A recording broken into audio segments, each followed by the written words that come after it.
Mister ladies viewers அனைவருக்கும் வணக்கம். நான் டாக்டர் நித்யா, சித்தா பிசிஷியன். நிறைய பெண்கள் நம்ம கிட்ட கேட்குற கேள்வி அதே மாதிரி இப்போ ரீசெண்டாக பார்த்தீங்கன்னா ஒரு அம்மா வந்திருந்தாங்க, அவங்களுடைய டாக்டரோட வந்திருந்தாங்க. அவங்க சொன்ன விஷயம், அம்மாவுக்கு 60 வயது ஆகிறது, 60 வயதை கடந்திருக்கக்கூடிய அவங்களுக்கு மார்பகத்தில் ஏற்பட்டிருக்கிற ஒரு புற்றுநோய். ஸோ இப்போ நமக்கு தான் பீரியட்ஸ் நின்றுச்சு, மெனோபாஸ் ஆயிடுச்சு, இந்த வயசுல நமக்கு ஏற்படுமா அப்படின்ட்டு. கண்டிப்பாக. ஏன் அந்த அம்மாவும் சொன்ன ஒரு விஷயம் என்னன்னா, எனக்கு எல்லாமே முடிஞ்சிடுச்சுமா, வயசே ஆயிடுச்சு, இப்போ போய் இந்த பிரச்சனை வந்து இப்படி இது பண்ணுதே, அந்த வயசுலலாம் நான் நல்லா ஹெல்த்தியா தான் சாப்பிட்டேன், நான் இப்போ இருக்கிற மாதிரிலாம் இல்லை, எங்க ஊர்ல வந்து கிராமப்புறம் தான், நான் நல்லா ஹெல்த்தியான டயட்லாம் சாப்பிட்டுட்டேன். அதே மாதிரி எனக்கு வந்து ஒரு 49 வயது இருக்கும்போதே பீரியட்ஸ்லாம் ஸ்டாப் ஆயிடுச்சு, மெனோபாஸ் வந்துருச்சு. பட் இப்போ வந்து 60 இயர்ஸ் ஆகுது. இப்போ இந்த மார்பகத்தில் புற்றுநோய் வந்து என்னை வந்து பாடாப்படுத்துது, இதுக்கு என்ன ட்ரீட்மெண்ட் எடுக்கலாம் அப்படின்னு சொல்லிட்டு வந்தாங்க. இதுல முக்கியமாக அதுக்கப்புறம் ஸ்பெஷல் மெடிசன்லாம் கொடுத்து அவங்க 1 மந்த்துக்கு அப்புறமே நல்ல இம்ப்ரூவ்மெண்ட் தெரிஞ்சிருந்தது. இதுல நம்ம கவனிக்க வேண்டிய விஷயம் என்னன்னா, மார்பகத்தில் வரக்கூடிய புற்றுநோய் பெண்களுக்கு எந்த வயது அப்படின்றது கிடையாது. எந்த வயதில் வேணாலும் நமக்கு ஏற்படலாம். இப்போ மார்பகத்தில் இருக்கக்கூடிய புற்றுநோய்க்கான ஒரு விழிப்புணர்வு, ஒரு அவேர்னஸ் வந்து எல்லாருக்குமே தேவைப்படுற ஒரு காலகட்டத்துல நம்ம இருக்கோம். ஸோ அந்த அவேர்னஸ் எப்படி இருக்கணும்? எந்த வயதில் இருக்கக்கூடியவங்களுக்கு இந்த மார்பக புற்றுநோய் ஏற்படுது? யாருக்கெல்லாம் ஏற்பட வாய்ப்பு இருக்கு? நாம் செய்யக்கூடிய சின்ன சின்ன தவறுகளாலையும் இது ஏற்படலாமா? நிச்சயமாக.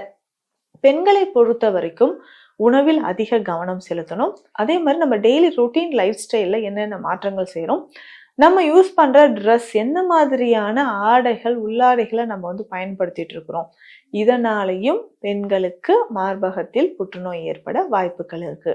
உணவு முறைகளை பொறுத்த வரைக்கும் நம்ம அதிகமான, இன்றைக்கு வந்து வேகமான ஒரு காலத்துல இருக்கிறோம், ஓடிட்டு இருக்க காலத்துல இருக்கும் பொழுது ஸோ அதிகமா ப்ரிசர்வேட்டிவ்ஸ் இருக்கக்கூடிய உணவுகள், பதப்படுத்தப்பட்ட உணவுகளை நம்ம வந்து சாப்பிட்றது, நேரம் தவறி சாப்பிட்றது ஒரு காரணம்.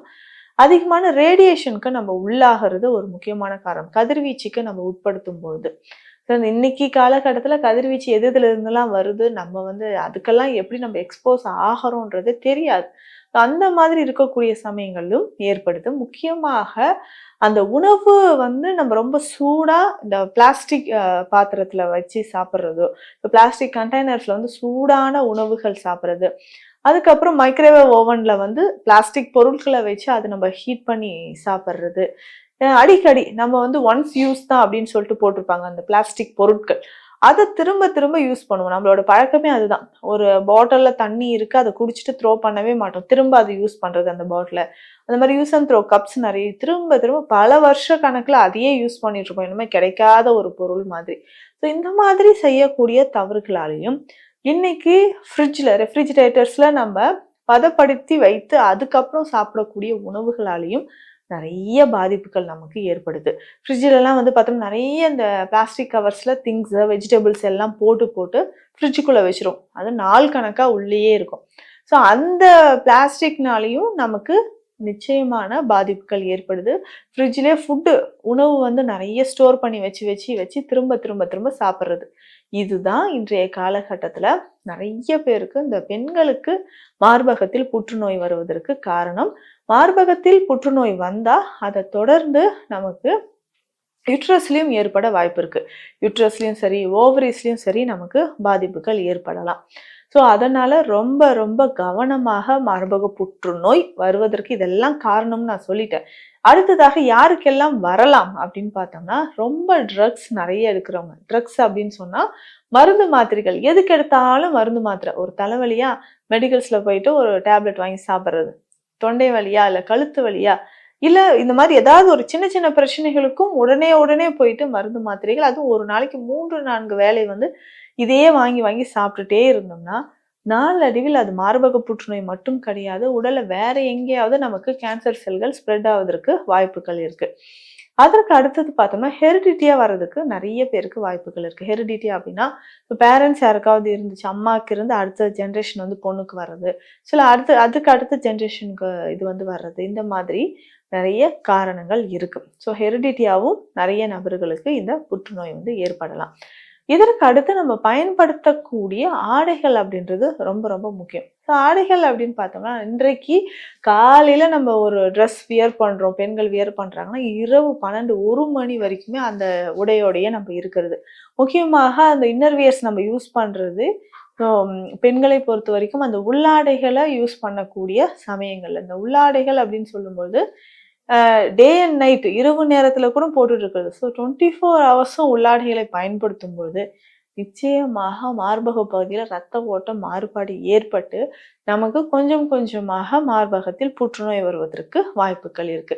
ஸோ இது எல்லாமே ஒரு காரணம். ஒருவேளை எனக்கு மார்பக புற்றுநோய் இருந்துச்சுன்னா நம்ம எப்படி செல்ஃபா எக்ஸாமின் பண்றது, இது ரொம்ப இம்பார்ட்டன்ட் இல்லையா? ஸோ மாதத்திற்கு ஒரு முறை ஒரு 35 வயதை கடந்து இருக்கக்கூடிய பெண்களாக இருந்தால் நம்ம அடிக்கடி செல்ஃபா எக்ஸாமின் பண்றது நல்லது. சிலருக்கு மார்பகத்துல சின்ன சின்ன கட்டிகள் மாதிரி இருந்துச்சுன்னா உடனடியா அதுக்கான சிகிச்சைகளை எடுத்தே ஆகணும். அப்போ இந்த கட்டிகள் அப்படின்னு சொல்றது லம்ஸ்ன்னு சொல்றோம். அதாவது பெண்களோட மார்பக பகுதியில 4 பாகமாக நம்ம பிரித்து பார்க்கும்போது லேட்டரல் சைட்ல இருக்கிற அப்பர் குவாட்ரண்ட்ல நமக்கு ஒரு சின்ன லம்ஸ் மாதிரியோ இல்ல ஆக்சிலர் சைட்ல ஒரு சின்ன லம்ஸ் மாதிரியோ நமக்கு தெரியலாம். இந்த மாதிரி சின்ன கட்டிகள் கை வச்சு அழுத்தும் போது அது மூவ் ஆகிற மாதிரி இருக்கும். லைட்டா நழுவி போற மாதிரி இருந்துச்சு அப்படின்னா உடனடியா சிகிச்சைகள் எடுக்கணும். இல்ல இது மெலிக்னன்ட் டியூமரா இல்ல பினைன் டியூமரா அப்படின்னு நம்ம தெரிஞ்சுக்கணும். கேன்சர் அல்லது சாதாரண கட்டிகள் லம்ஸ் மாதிரி இருக்கா, இல்ல இது கேன்சர் டிஷ்யூஸா அப்படின்றத கவனமா நம்ம பார்த்துக்கிட்டே வரணும். அதுக்கு அடுத்தது நம்ம இந்த மார்பக புற்றுநோய்க்கான சிகிச்சை முறைகளை நான் எடுத்துட்டு இருக்கேன். கீமோ எடுத்தாச்சு, ரேடியேஷன் எடுத்தாச்சு, இதுக்கப்புறம் நம்ம சித்த மருந்துகள் எடுக்கலாம்னா நிச்சயமாக அதுதான் ஒரு ரைட் சாய்ஸ் அப்படின்னு சொல்லலாம். நிறைய பேர் கீமோ ரேடியேஷனா கொடுத்ததுக்கு அப்புறம் அதான் சரியாயிடுச்சு, இல்ல நம்ம இதுல இருந்து மீண்டும் அடுத்த வேலையை பார்க்கலாம்னு நினைப்பீங்க. அந்த மாதிரி பண்ணாதீங்க. ஸோ நமக்கு அந்த கீமோவோ ரேடியேஷனோ முடிஞ்சதுக்கு பிறகு நம்ம என்ன பண்ணணும்னா தொடர்ந்து சித்த மருந்துகள். ஸோ பாடியில வேற எங்கேயாவது நமக்கு கேன்சர் செல்கள் இருந்து அது பிளட் ஸ்ட்ரீம்ல போயிட்டு மற்ற ஆர்கன்ல கேன்சரை பாதிப்பை ஏற்படுத்தாமல் இருக்கணும்னா உடனடியா அதுக்கான சித்த மருந்துகளை எடுத்தே ஆகணும். இதற்கு முக்கியமாக பார்த்தோம்னா நந்தி மெழுகு அப்படின்னு ஒரு மருந்து சித்த மருத்துவத்துல இருக்கு. இதில் இருக்கக்கூடிய மூலிகைகள் ரொம்ப ரொம்ப ரொம்ப வீரியமான மூலிகைகள். இப்போ நந்தி மெழுகை நம்ம பயன்படுத்தும் பொழுது உடல்ல எங்க கட்டிகள் இருந்தாலும் அது முற்றிலுமாக கரைய ஆரம்பிக்கும்.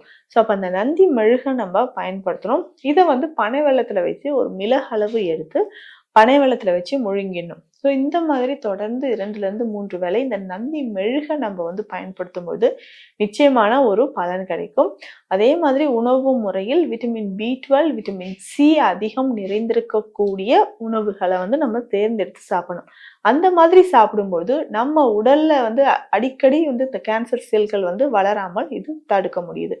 இதற்கு அடுத்து anti cancerous drugs, anti cancer herbs அப்படின்னு சொல்லிட்டு நிறைய இருக்கு. அதுல முக்கியமா நம்ம அன்றாட வீடுகளில் பயன்படுத்தக்கூடிய மஞ்சள், பூண்டு, இஞ்சி இதை எல்லாமே தொடர்ந்து பயன்படுத்தணும்.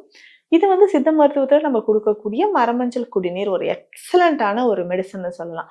இந்த மரமஞ்சள் குடிநீரை நம்ம பயன்படுத்தும் பொழுது நீண்ட நாட்களாக நம்ம உடல்லையே இருக்கக்கூடிய தேவையற்ற செல்கள் வெளியேற்றப்படுது.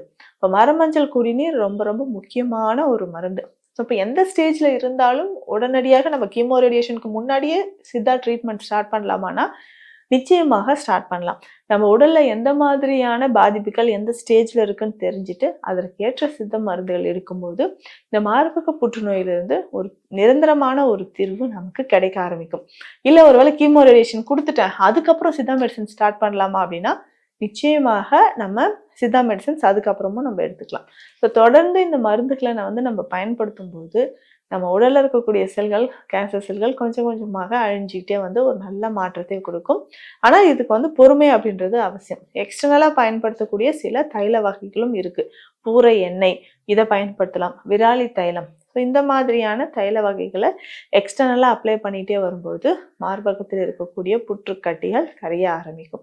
ஸோ இந்த பதிவு மார்பக புற்றுநோய் பெண்களுக்கு ஏன் வருது, யாரெல்லாம் ரொம்ப கவனமாக இருக்கணும், அதே சமயத்தில் எந்த டைம்ல நம்ம கரெக்டாக சித்தா மெடிசன்ஸ் ஃபாலோ பண்ணணுன்றத இந்த பதிவில் விரிவாக சொல்லியிருக்கேன். மீண்டும் அடுத்த பதிவில் சந்திக்கலாம். நன்றி.